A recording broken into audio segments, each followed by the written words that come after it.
The Florida sun beat down mercilessly on the sprawling retirement community of Palm Harbor Estates, its rays turning the pristine white buildings into shimmering mirages against the azure sky. Inside Unit 347, Eleanor Schneider stood at her kitchen window, watching the afternoon light dance across the perfectly manicured lawns below. At 67 years old, she had become intimately familiar with this view, this silence, this peculiar brand of loneliness that came with growing old in paradise. Eleanor had not always been alone. There had been a husband once, Martin, who had filled their modest home in Jacksonville with laughter and warmth for nearly 3 decades. They had built a life together, raised 2 children who now lived scattered across the country, too busy with their own families to call more than once a month. Martin's heart attack had come suddenly, violently 5 years ago, leaving Eleanor with a paid-off condo, a comfortable pension from her years as a high school chemistry teacher, and an emptiness that threatened to swallow her whole. The move to Palm Harbor Estates had been her daughter's idea. "Mom, you need to be around people your own age," Karen had insisted during one of their increasingly strained phone calls. "There are activities, social clubs. You won't be so isolated."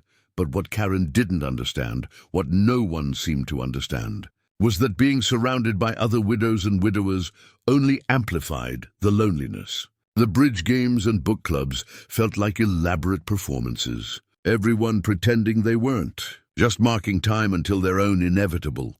And Eleanor had adapted to her solitude with the same methodical precision she had once brought to balancing chemical equations in her classroom. She maintained a strict routine, morning walks along the community's winding paths, afternoon volunteering at the local library, evenings spent reading or watching the news. She kept her condo immaculate, its cream-colored walls adorned with family photos from happier times. She attended the occasional community potluck, always bringing her famous pecan pie, always leaving early with a polite smile and an excuse about being tired. But beneath this carefully constructed veneer of contentment, Eleanor harbored a deep, gnawing hunger for something more.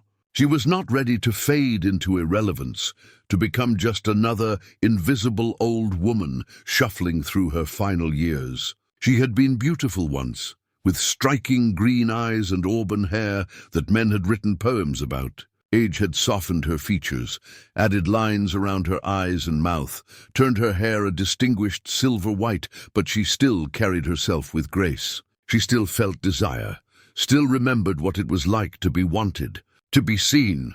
The Palm Harbor Community newsletter arrived every Wednesday, stuffed with announcements about upcoming events and advertisements for local services. It was in one of these newsletters, on a sweltering July afternoon, that Eleanor first saw the advertisement that would change everything. Handyman services, no job too, small, affordable rates, call Felix. The number was printed in bold, beneath a grainy photo of a young man with dark hair and an easy smile, Eleanor's. Garbage disposal had been making an alarming grinding noise for weeks. She had called the community maintenance office 3 times, but they were perpetually backed up, always promising to send someone within the next few days. The noise was driving her mad, a constant reminder of her helplessness, her dependence on others for even the simplest tasks. She stared at the advertisement for a long moment, then reached for her phone. Felix Hoffman arrived the next morning, driving a battered pickup truck that looked out of place among the luxury sedans and golf carts that typically populated Palm Harbor Estates. Eleanor watched from her window as he climbed out, stretching in the morning sun. He was younger than she had expected, perhaps 22 or 23, with an athletic build and sun-bronzed skin that spoke of hours spent working outdoors. He wore a simple white t-shirt and faded jeans, a tool belt slung low on his hips. When Eleanor opened the door, Felix's smile was warm and genuine. "Mrs. Schneider? I'm Felix. You called about a garbage disposal?" His voice carried a slight accent, German perhaps, softened by years in America. His eyes, a startling shade of blue, met hers with an openness that took her by surprise. Most young people looked right through her, saw only an elderly woman, but Felix actually seemed to see her. "Yes, please come in," Eleanor heard herself say, suddenly conscious of her appearance. She had dressed carefully that morning, choosing a flattering pale blue blouse and pressed khaki pants, had applied makeup for the first time in weeks. She told herself it was just about maintaining dignity, about not letting herself go. But there was something else too, something she barely wanted to acknowledge.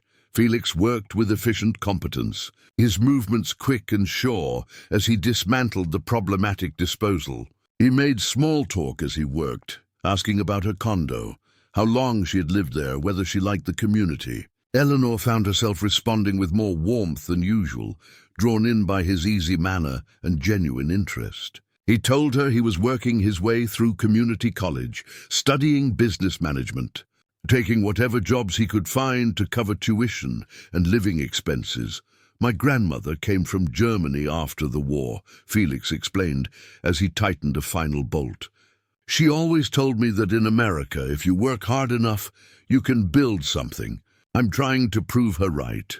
There was something earnest in his voice, a vulnerability that touched Eleanor unexpectedly. She saw in him echoes of her own children at that age, full of dreams and determination, before life had worn them down into cynical, exhausted adults. The disposal repair took less than an hour, but Felix lingered when Eleanor offered him iced tea. They sat in her small living room, the air conditioning humming softly, and talked about his classes, his ambitions to open his own business someday. Eleanor found herself telling him about her teaching career, the satisfaction she had found in nurturing young minds, how much she missed that sense of purpose. Felix listened with genuine attention, asked questions, seemed interested in her answers in a way that felt increasingly rare. When Felix finally left, Eleanor paid him $20 more than his quoted rate. He protested, but she insisted. "You did excellent work, and it was nice to have someone to talk to." Felix's smile widened, and he promised to check back next week to make sure everything was still working properly. Eleanor closed the door behind him and leaned against it, feeling something unfamiliar stirring in her chest. Hope, perhaps, or something more dangerous. Over the following weeks, Felix became a regular presence in Eleanor's life. He returned to check the disposal as promised, then found other small jobs around her condo. A leaking faucet, a loose cabinet door, a sticky window that wouldn't open properly. Eleanor knew she was inventing reasons to call him, but she couldn't seem to stop herself. Each visit stretched a little longer, their conversations growing more personal, more intimate. Felix told her about his difficult childhood, raised by his grandmother after his mother abandoned him as a toddler. His father had never been in the picture, just a name on a birth certificate and nothing more. He spoke of the scholarship applications he was submitting, the business plans he was drafting late at night, the constant struggle to make ends meet while pursuing his education.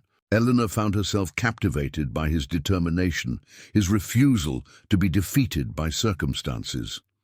In turn, Eleanor opened up about her own life in ways she hadn't with anyone since Martin's death. She spoke about the loneliness of widowhood, the feeling of being invisible in a youth-obsessed culture, the way her own children seemed to view her as an obligation rather than a person. Felix never interrupted, never judged, just listened with those clear blue eyes fixed on her face, making her feel heard, making her feel valued. The nature of their relationship began to shift in subtle ways. Felix started bringing her small gifts, fresh tomatoes from the farmer's market, a book he thought she might enjoy, wild flowers picked from the side of the road. Eleanor, in turn, began preparing lunch for his visits, elaborate meals that took hours to cook. She told herself she was just being kind, just helping a struggling young man, but the truth was more complicated. She looked forward to his visits with an intensity that bordered on desperate, found herself checking her appearance in mirrors throughout the day, just in case he stopped by unexpectedly, one afternoon in late September. As they sat on Eleanor's small balcony, watching the sunset paint the sky in shades of orange and pink, Felix reached across the space between their chairs and took her hand. The gesture was simple, almost innocent, but it sent electricity coursing through Eleanor's body. She looked at their joined hands, his young and strong, hers aged and marked with liver spots, and felt tears prick at her eyes. "You remind me of my grandmother," Felix said softly. "She had your strength, your kindness. She always believed in me, even when I didn't believe in myself." He paused, his thumb tracing small circles on the back of her hand. "Thank you for believing in me too, Eleanor." It was the first time he had used her first name, dropping the formal Mrs. Schneider. The intimacy of it made Eleanor's breath catch. She wanted to tell him that it was more than belief, that what she felt was deeper and more complicated, but the words stuck in her throat. Instead, she squeezed his hand and whispered, "You deserve to have someone believe in you." That night, alone in her bed, Eleanor allowed herself to acknowledge what she had been denying for weeks. She was falling in love with Felix Hoffman. It was absurd, impossible, probably pathetic. She was old enough to be his grandmother. Society would judge her harshly, call her desperate, delusional, predatory even. But the heart, Eleanor was discovering, didn't care about social conventions or age-appropriate behavior. The heart wanted what it wanted, and hers wanted Felix, the rational part of Eleanor's mind, the part that had spent 40 years teaching students about the importance of empirical evidence and logical thinking, tried to intervene. This wasn't love, it insisted. This was loneliness and desperation, masquerading as romance. Felix was kind to her because she paid him well and fed him. He needed her money, not her company. But another voice, one that sounded suspiciously like her younger self, argued back. Hadn't Felix come even when there was no work to be done? Didn't he stay for hours, talking and laughing, sharing his dreams? Wasn't there something genuine in the way he looked at her? As autumn arrived in Florida, bringing slightly cooler temperatures and the promise of the tourist season, Eleanor made a decision. She would help Felix in more substantial ways. She would be the grandmother figure he had lost, the mentor who could open doors for him. And if, in the process, their relationship deepened into something more, well, life was short, and she had spent too many years playing it safe. She started by offering to proofread Felix's scholarship applications and business proposals. Her years in academia had given her a keen eye for effective writing, and she spent hours refining his documents, strengthening his arguments, polishing his prose. Felix was grateful, almost embarrassingly so, insisting he could never repay her kindness. Eleanor waved away his thanks, finding satisfaction in being useful again, in having a project that mattered. Then came the car trouble. Felix's pickup truck, already ancient and unreliable, finally gave up entirely one Monday morning. He called Eleanor in distress, explaining that he had missed 2 job appointments and couldn't afford the repair. Without hesitation, Eleanor offered to loan him her car, a sensible Honda sedan that she barely drove anyway. Felix initially refused, but Eleanor insisted, and eventually he accepted. Days turned into weeks, and Felix continued using Eleanor's car. She didn't mind. In fact, she liked knowing that he depended on her, needed her. It created a bond between them, tied him to her in a tangible way. When Felix finally admitted that his truck was beyond repair and he couldn't afford a replacement, Eleanor made an impulsive decision. "Keep the Honda," she said one evening as they shared dinner in her condo. She had cooked his favorite meal, pot roast with roasted vegetables, and they were lingering over wine, a second bottle that Eleanor had opened, despite knowing she shouldn't. "I'll buy myself something newer. You need reliable transportation more than I do." Felix's eyes widened in shock. "Eleanor, I can't accept that. It's too much. I'll figure something out, I always do." But even as he protested, Eleanor could see the hope in his face, the desperate need beneath his pride. "I want to do this," Eleanor insisted, reaching across the table to take his hand. "You're trying so hard to build a better life. Let me help, please." She looked into his eyes, willing him to understand, to see how much this meant to her, how much he meant to her. Felix was quiet for a long moment, his hand warm in hers. Then slowly he nodded. "I'll pay you back," he promised. "Someday, when I have my business and I'm successful, I'll pay you back for everything." Eleanor smiled, but inside her heart was racing. She didn't want to be paid back.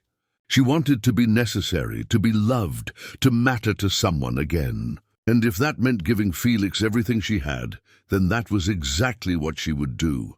The Honda sedan became just the first of many gifts. Eleanor told herself she was simply being generous, helping a deserving young man who reminded her of better times. But the truth was more complicated. Each gift, each act of financial support, felt like another thread binding Felix to her, making him need her, making him stay. In October, Eleanor paid off Felix's credit card debt. $3,000 that he had accumulated through emergency car repairs, textbooks, and living expenses. He had mentioned it casually one evening, the stress evident in his voice as he described the mounting interest rates and collection calls. Eleanor had listened, felt his anxiety as if it were her own, and the next day withdrew the money from her savings account. Felix had cried when she handed him the check, actual tears streaming down his face as he embraced her tightly. Eleanor had held him, breathing in the scent of his cologne mixed with honest sweat, and felt more alive than she had in years. By November, she was covering his tuition payments directly. Felix had shown her the financial aid rejection letter, his face pale with disappointment. The scholarship he had been counting on had gone to another student, someone with better grades or more compelling circumstances. Without it, he would have to drop out, postpone his dreams for another year while he saved. Eleanor couldn't bear the thought. She marched into the community college's administrative office with Felix and paid the full semester tuition in cash. The look of gratitude in his eyes made her feel powerful, necessary, loved. Their relationship had shifted in ways both subtle and profound. Felix now visited almost daily, sometimes for legitimate work, often just to spend time with her. He would arrive in the evening, tired from his various jobs, and Eleanor would have dinner waiting. They would eat together, talk for hours about everything and nothing, and sometimes Felix would fall asleep on her couch, exhausted. Eleanor would cover him with a blanket and watch him sleep, his face peaceful and young, and wonder how she had gotten so lucky.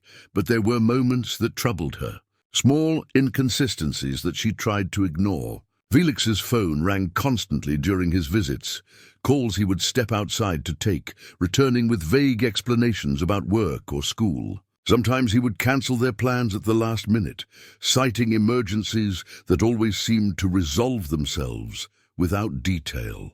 When Eleanor asked questions, Felix would become evasive, changing the subject with a practiced ease that should have alarmed her, but instead made her more determined to prove her worth to him. The other residents of Palm Harbor Estates had begun to notice Felix's frequent presence. Eleanor could feel their judgment in the pointed looks and whispered conversations that stopped when she approached. At the Thanksgiving potluck, Martha Henderson from Unit 412 had pulled her aside with false concern dripping from every word. "Eleanor, dear, I hope you don't mind me saying, but people are talking about that young man who's always at your place. You need to be careful. There are so many scammers targeting vulnerable seniors these days." Martha's powdered face had been arranged in an expression of sympathy that barely concealed her delight in delivering the warning. Eleanor had smiled tightly, thanked Martha for her concern, and promptly ignored it. They didn't understand.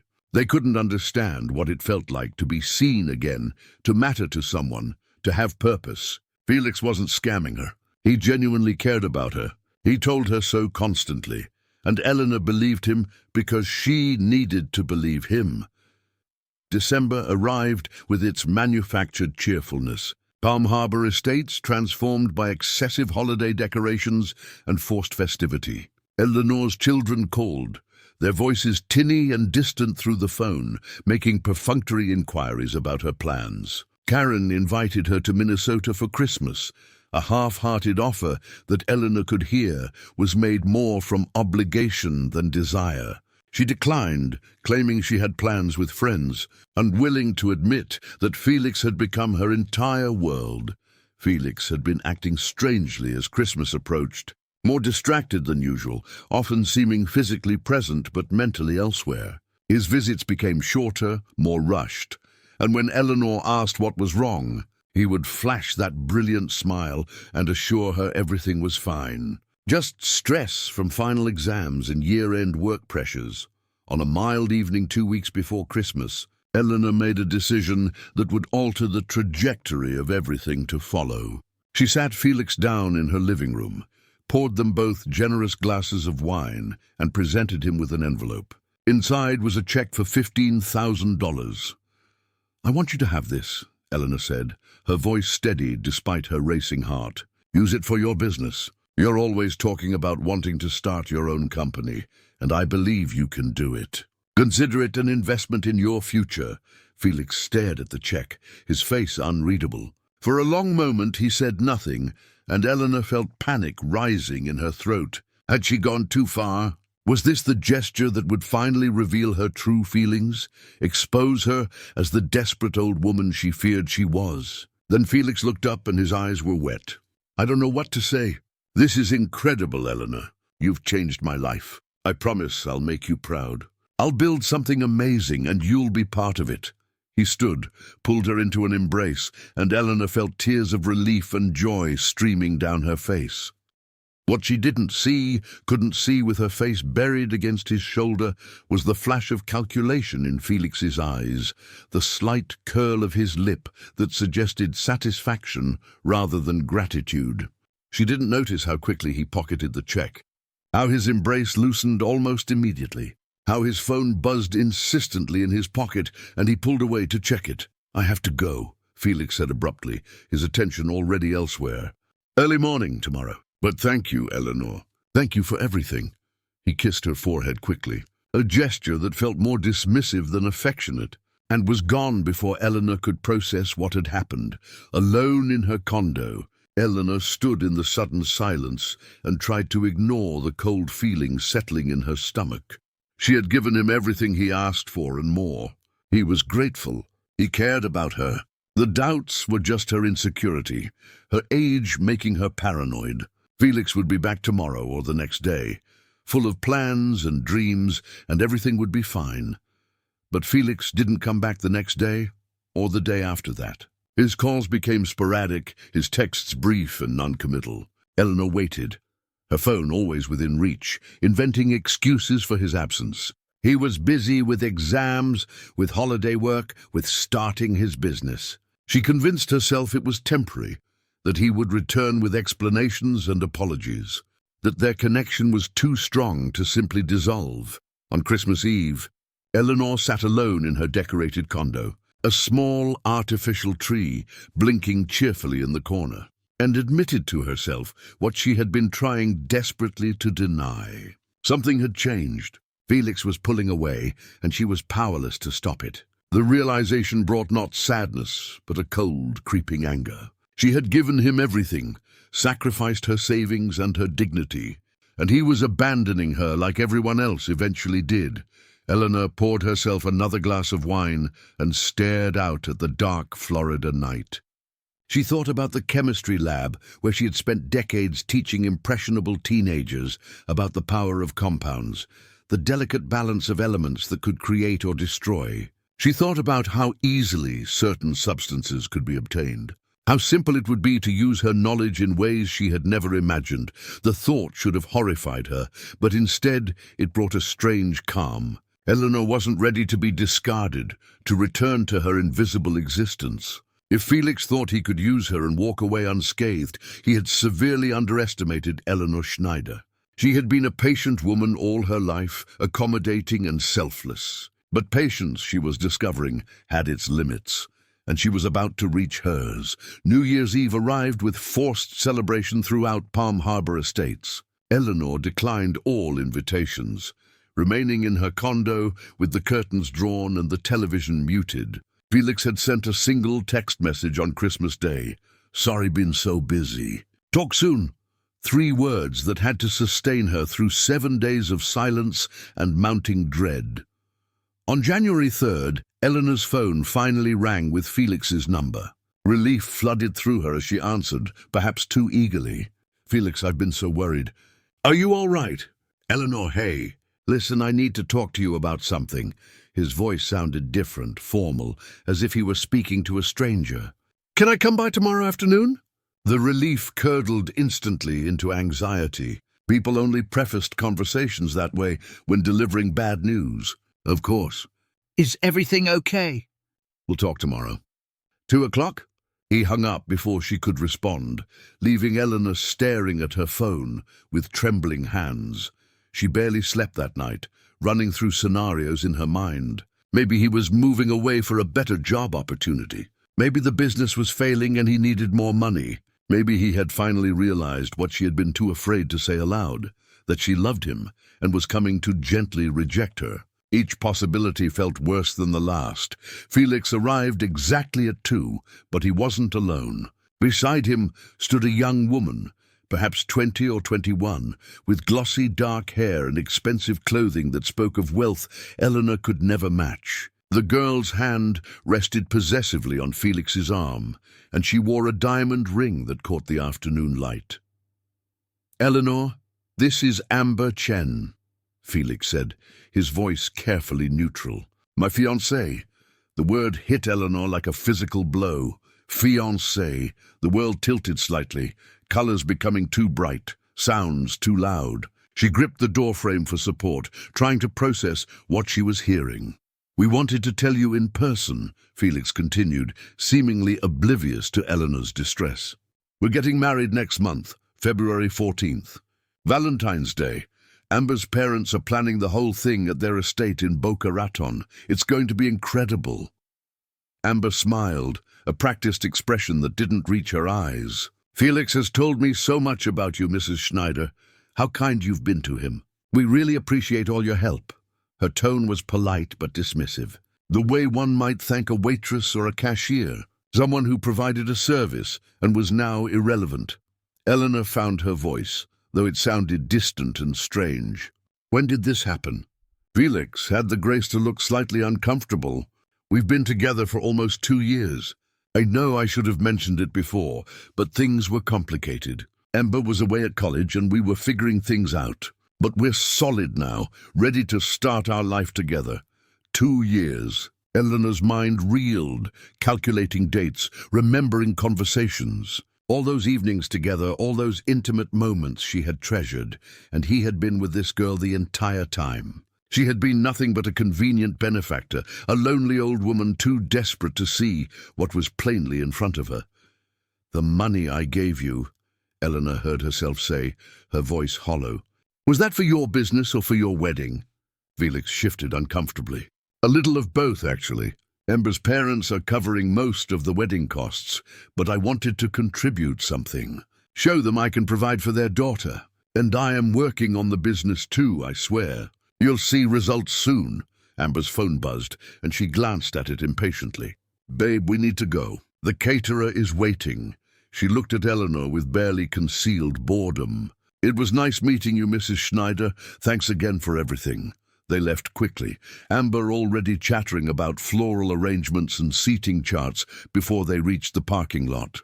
Eleanor stood in her doorway, watching Felix help Amber into her Honda sedan, and drive away without looking back. She closed the door slowly and walked to her couch on unsteady legs. The condo felt different now, contaminated by the truth. Every surface held memories that had been revealed as lies. The kitchen where she had cooked countless meals for him. The balcony where he had held her hand. The couch where he had fallen asleep while she watched over him like a fool. Eleanor sat in the growing darkness and felt something shift inside her, something fundamental and irreversible. The hurt was there, certainly, a raw wound that would probably never fully heal. But beneath it, growing stronger with each passing minute, was rage. Pure, crystalline fury at being used so completely, so casually, at being stupid enough to believe that someone like Felix could actually care about someone like her. She thought about all the money she had given him. Nearly $30,000 from her savings, money she had earned through decades of work, money she had planned to leave to her children. Gone, poured into the pockets of a manipulative boy and his spoiled princess bride. She thought about the car, the meals, the hours of free labor editing his papers and stroking his ego.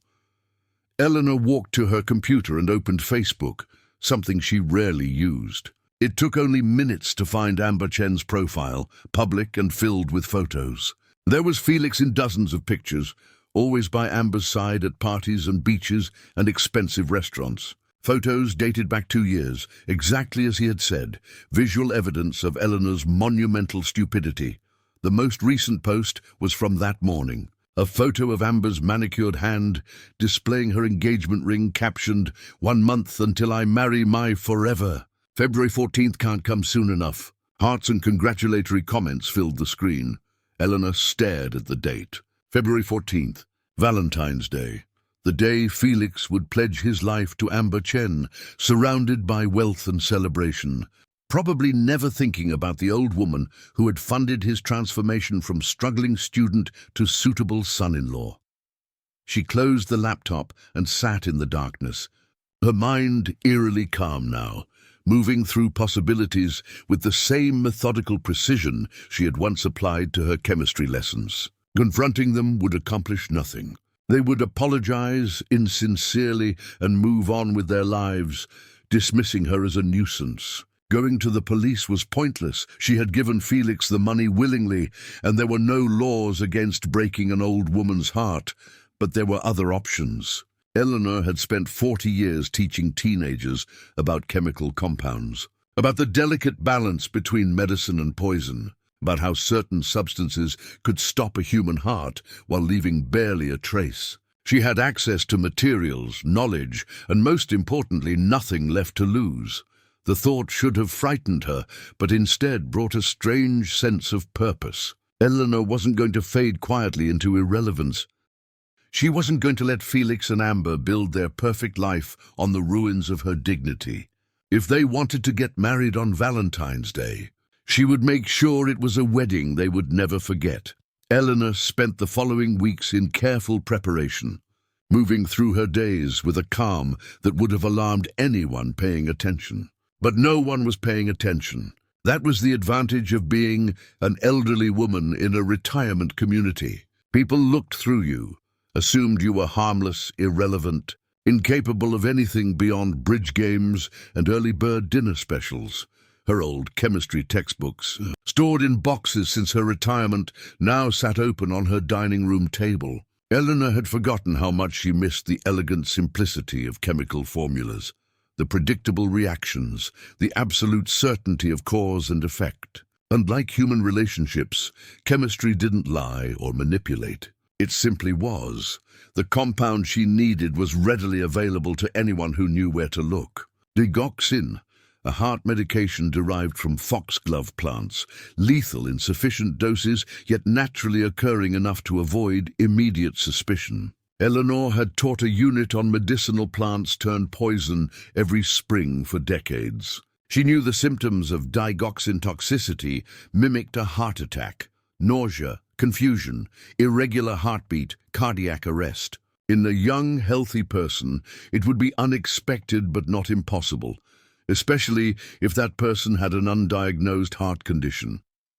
The question was access. Eleanor couldn't simply walk into a pharmacy and request industrial quantities of heart medication. She needed a subtler approach, one that wouldn't create a trail leading back to her.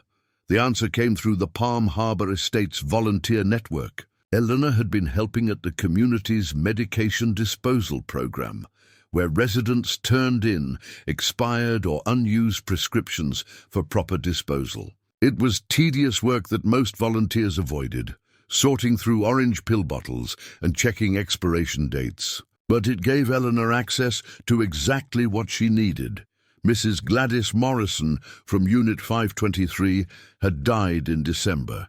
And her daughter had brought in 6 bottles of digoxin, nearly full prescriptions the old woman had refused to take consistently. "Mom was so stubborn about her pills," the daughter had explained tearfully. "Maybe if she'd taken them properly, she'd still be here."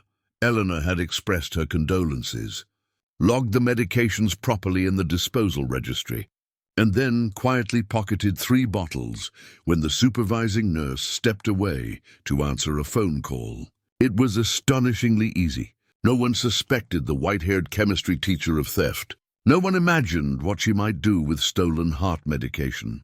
Back in her condo, Eleanor ground the pills into a fine powder using a mortar and pestle she had owned since her teaching days. The powder was bitter and distinctly medicinal, which presented a challenge. She would need to disguise the taste in something strongly flavored, something Felix would consume without question. The wedding was now 3 weeks away. Felix had sent Eleanor a perfunctory text inviting her to the ceremony, likely at Amber's insistence to maintain appearances. "Would mean a lot if you could come. You've been such a big part of my journey." The hypocrisy of it made Eleanor's hands shake with rage. She responded immediately, graciously accepting the invitation and asking if there was anything she could contribute. Felix called within the hour, sounding relieved. "Actually, Amber's been stressing about the cake. Her parents hired this famous baker, but there's been some issue with the deposit. If you wanted to help with that, it would be incredible." Of course, there was another request for money. Eleanor almost laughed at the audacity. "How much do you need?" 5,000 would cover it completely. "I know it's a lot, but you'd be saving the whole wedding." Amber would be so grateful. Eleanor closed her eyes, envisioning the scene. The beautiful wedding, the expensive cake, Felix and Amber cutting it together while photographers captured their perfect moment. "I'll write you a check. But Felix, I'd like to do something else too. A special gift, just from me. I want to make you something, a traditional German dessert my grandmother used to prepare for celebrations. I could bring it to the venue the morning of the wedding." There was a brief pause. "That's really sweet, Eleanor, but we have the caterer handling everything." "It wouldn't be part of the official catering," Eleanor pressed. "Just something for you before the ceremony. For good luck." My grandmother always said, sharing a sweet before taking vows ensured a long, happy marriage. The lie came easily, smoothly, and Eleanor felt a distant surprise at her own capacity for deception. "Okay, sure. That sounds nice. I'll let the venue know you're bringing something." After hanging up, Eleanor sat very still, listening to her own heartbeat. She was really going to do this. The realization should have brought horror or hesitation, but instead she felt only cold determination. Felix had taken everything from her, her money, her dignity, her capacity to trust. Now she would take something from him. The final 2 weeks passed in a strange fugue state. Eleanor wrote the check for $5,000, her savings now nearly depleted. She visited the craft store and purchased an ornate decorative box, the kind used for presenting special gifts. She perfected her recipe, a rich chocolate torte heavily flavored with espresso and dark cocoa. Flavors strong enough to mask the bitter powder she would fold into the batter. She practiced in her kitchen, baking multiple versions until she achieved the perfect balance. The digoxin powder dissolved completely into the chocolate, leaving no visible trace. The taste was slightly off, but not enough to alarm someone consuming it quickly. Especially someone accustomed to expensive, Complex flavors. Eleanor tested the dosage carefully, researching medical journals online using the library's computers to avoid creating a digital trail on her home network. For a healthy 22-year-old male weighing approximately 170 pounds, she would need roughly 10 milligrams to cause severe cardiac distress, 20 milligrams to ensure fatality. She calculated conservatively, erring on the side of certainty. There would be no room for Felix to survive this with a frightening story and a hospital stay. The night before the wedding, Eleanor baked the final torte. She worked in silence, measuring and mixing with the same precision she had brought to 4 decades of chemistry demonstrations. The apartment filled with the rich aroma of chocolate and coffee. If any of her neighbors had been paying attention, they might have found it odd that Eleanor was baking at 11 o'clock at night. But no one was paying attention. She folded the deadly powder into the batter with steady hands, poured it into the decorative pan, and baked it at exactly 350 degrees for 42 minutes. When it emerged glossy and perfect, Eleanor felt a surge of satisfaction. It looked exactly like what it was supposed to be, a beautiful, thoughtful gift from a caring friend. Eleanor placed the cool torte in the ornate box, added a handwritten card expressing her best wishes for Felix's happiness, and set it by her door. Tomorrow morning she would drive to the Chen estate in Boca Raton. She would deliver her gift with a smile. She would watch Felix eat it, probably quickly and without much thought, eager to return to his bride and the chaos of wedding preparations. And then she would leave, drive back to Palm Harbor Estates, and wait for the news that would inevitably come. A tragic heart attack, so unexpected in someone so young. A wedding day turned into a nightmare. People would say how terrible it was, how unfair life could be. Eleanor would express appropriate shock and sorrow, and no one would ever suspect the grieving old woman who had only tried to help. She slept surprisingly well that night, dreamlessly, and woke to a clear, beautiful Florida morning.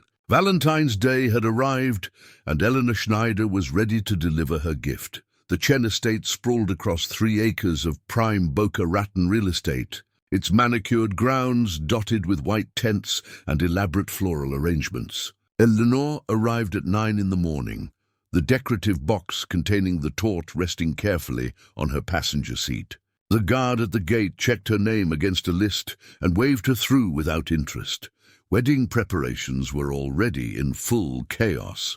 Caterers rushed between the main house and the outdoor pavilion where the ceremony would take place. Florists adjusted arrangements while photographers tested lighting angles. Eleanor parked in the designated guest area and carried her box toward the entrance. Just another elderly woman bearing a gift, invisible in the organized frenzy. A harried wedding coordinator intercepted her at the door. "Can I help you?" "I'm Eleanor Schneider, a friend of the groom. I have a special delivery for Felix. He's expecting me." Eleanor's voice was steady, pleasant, utterly unremarkable. The coordinator checked her tablet. "Oh yes, he mentioned you might come by. He's in the East Wing getting ready with the groomsmen. I can take that to him if you'd like. I'd prefer to give it to him personally if possible. It's a family tradition." Eleanor smiled warmly, the expression of a grandmother who meant no harm. The coordinator hesitated, then nodded. "Follow me. But please be quick. We're on a very tight schedule." The East Wing was elegant and masculine, all dark wood and leather furniture. Felix stood before a full-length mirror, adjusting his bow tie, surrounded by 3 young men in matching tuxedos. He looked impossibly handsome, his face glowing with excitement and anticipation. When he saw Eleanor, surprise flickered across his features, followed quickly by a polite smile. "Eleanor, you made it. Guys, give us a minute." The groomsmen filed out, leaving them alone. Eleanor set the box on a nearby table and opened it carefully. The torte sat perfectly centered, its dark surface gleaming. "I wanted to bring this before the ceremony. My grandmother's recipe, like I mentioned. You should eat it now for luck. It's tradition to have it at least an hour before the vows." Felix approached the box, his expression appreciative but distracted. "It looks amazing. But honestly, I'm so nervous, I don't think I can eat anything right now. Maybe after the ceremony." Eleanor had anticipated this. "Felix, please, after everything I've done for you, this one small tradition, it would mean so much to me." She allowed her voice to crack slightly, let vulnerability show. "I know I'm just a foolish old woman, but indulge me this once." Guilt flashed across Felix's face, exactly as Eleanor had calculated. He couldn't refuse without appearing cruel, not when she had given him so much. "Of course. You're right, I'm sorry." He picked up the silver fork Eleanor had included and cut into the torte. Eleanor watched, her heart pounding as Felix took the first bite. He chewed thoughtfully. "It's really good, rich, very German." He took another bite, then another, eating with the efficiency of someone checking a task off a list rather than savoring a gift. "Finish it," Eleanor encouraged softly. "All of it. That's part of the tradition." Felix ate obediently, clearly wanting to return to his preparations. He consumed roughly 3/4 of the tort, enough to deliver a lethal dose before setting down the fork. "Eleanor, that was wonderful." "Thank you, but I really need to finish getting ready. Ember's probably freaking out that I'm behind schedule." "Of course, I should go anyway." "I just wanted to see you before the big moment." Eleanor gathered the empty box, removing evidence of her presence. "Congratulations, Felix. I hope you get everything you deserve." Something in her tone made Felix look at her more closely. But the moment passed. "Thanks for everything, Eleanor, really. You've been incredible." Eleanor left the estate, driving carefully back toward Palm Harbor Estates. Her hands were steady on the wheel, her breathing even. She had done it. The poison was in Felix's system, already being absorbed into his bloodstream, beginning its inexorable work on his heart. Digoxin toxicity typically manifested within 2 to 4 hours of ingestion. Felix would start feeling nauseous first, probably dismissing it as wedding nerves.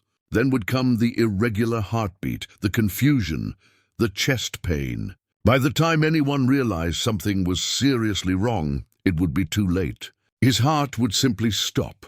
Overwhelmed by the massive dose Eleanor had carefully calculated, she imagined the scene at the venue. The ceremony delayed as Felix felt increasingly ill.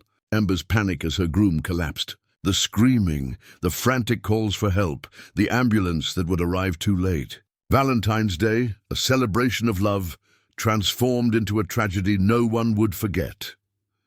Eleanor pulled into her parking space at Palm Harbor Estates and sat in her car, staring at nothing. She felt oddly empty, hollowed out. Not regretful exactly, but not triumphant either. She had imagined this moment would bring satisfaction, vindication, some sense of justice restored. Instead, she just felt tired.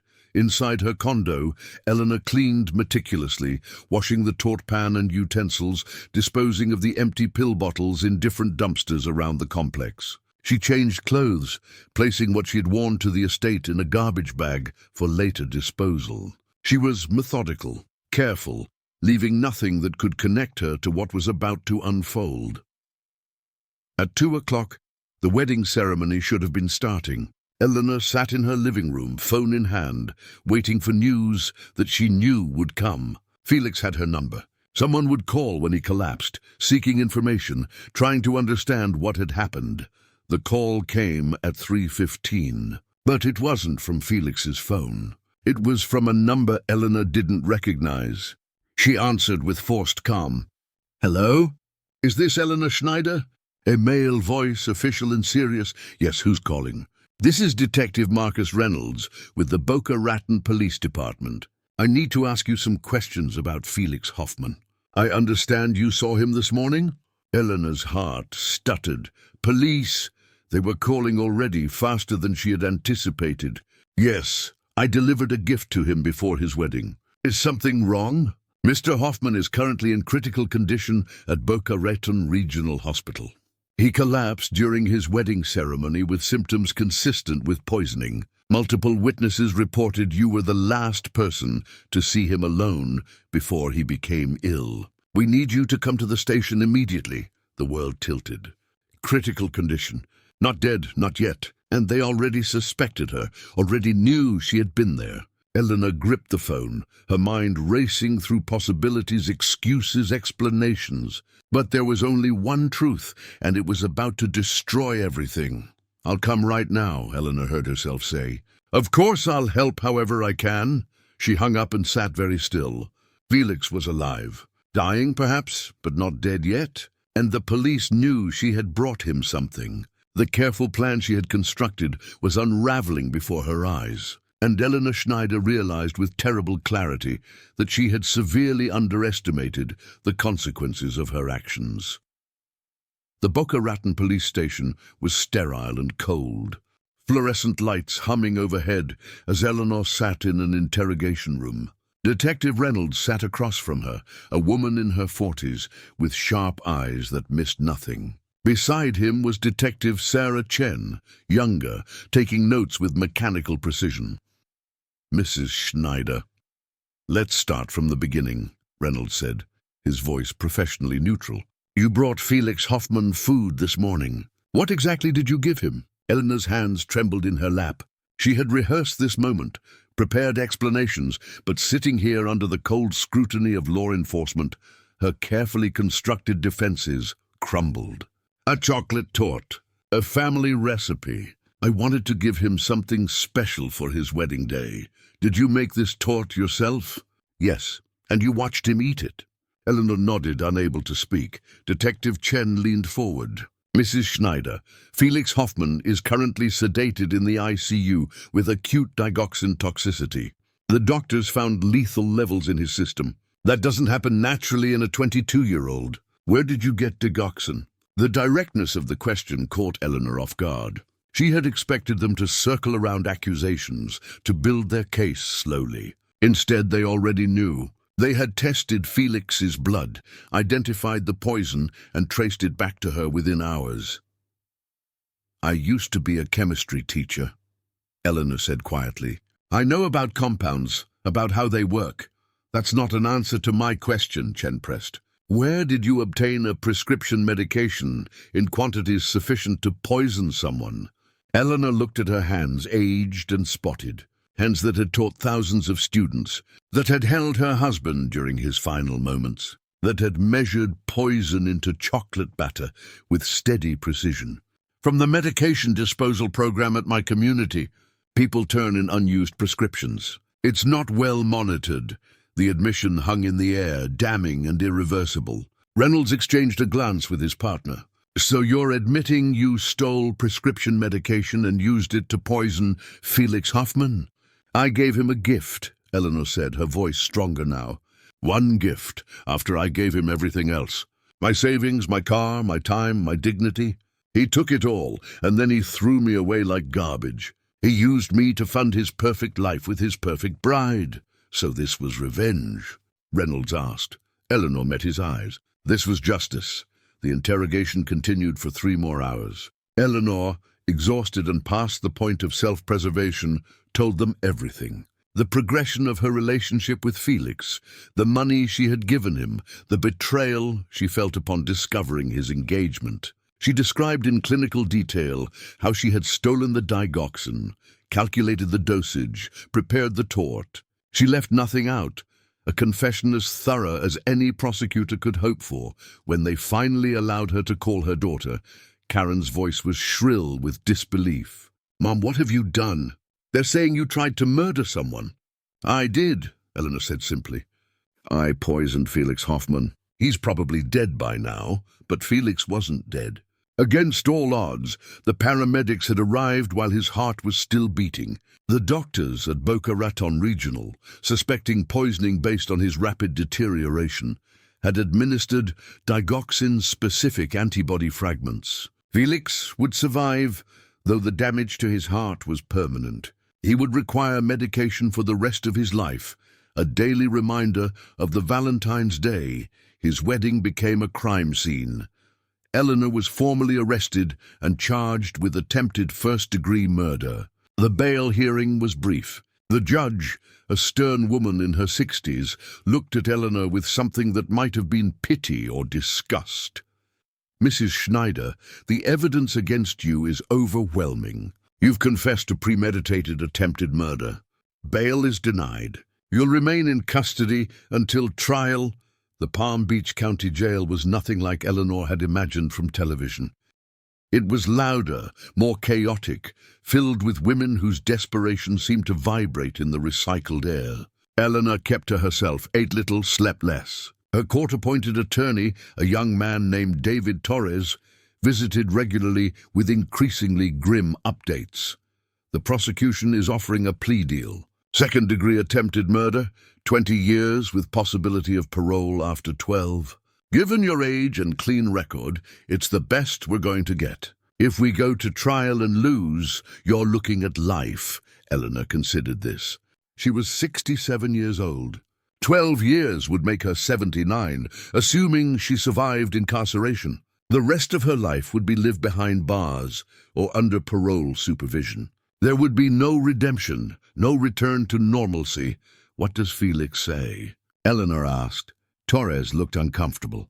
He and his wife, they married in the hospital chapel 3 days after the incident, gave a statement to the press. They're portraying this as a cautionary tale about vulnerable seniors being exploited by their own loneliness and mental illness.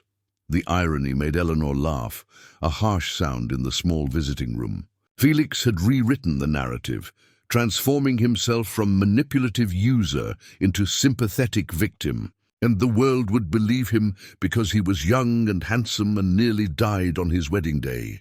The trial, when it came, lasted only 5 days. The prosecution presented overwhelming evidence: the stolen medication, Eleanor's confession, testimony from the wedding coordinator who had watched her insist Felix eat the entire tort. Felix himself took the stand, pale and shaken, describing his collapse and the horror of nearly dying. Eleanor's defense was minimal. Torres argued diminished capacity, that loneliness and isolation had impaired her judgment, but even he seemed to know it was futile. The jury deliberated for less than 2 hours, guilty of attempted first-degree murder. The sentencing hearing was anticlimactic. Eleanor stood before the judge, her daughter sobbing in the gallery, and received 25 years to life. She would likely die in prison, her legacy reduced to a cautionary tale about obsessive love and poisoned chocolate. As the bailiff led her away, Eleanor caught a glimpse of Felix and Amber in the back row, his arm around her shoulders, both of them watching her with expressions of satisfaction. They had won. They would return to their privileged life, while Eleanor rotted in a cell. And somehow, that seemed to be exactly what everyone agreed was justice. In her cell that night, Eleanor lay on the thin mattress and thought about chemistry, about how combining certain elements created reactions that couldn't be undone. She had mixed her loneliness with Felix's ambition, her generosity with his greed, and created something toxic that had destroyed them both. She had wanted to matter, to be necessary, to exact revenge for her pain. Instead, she had simply proven what she had feared all along, that she was exactly as invisible, as powerless, as irrelevant as she had always believed. The only difference was that now everyone could see it, and there was no going back. Eleanor Schneider closed her eyes and waited for morning.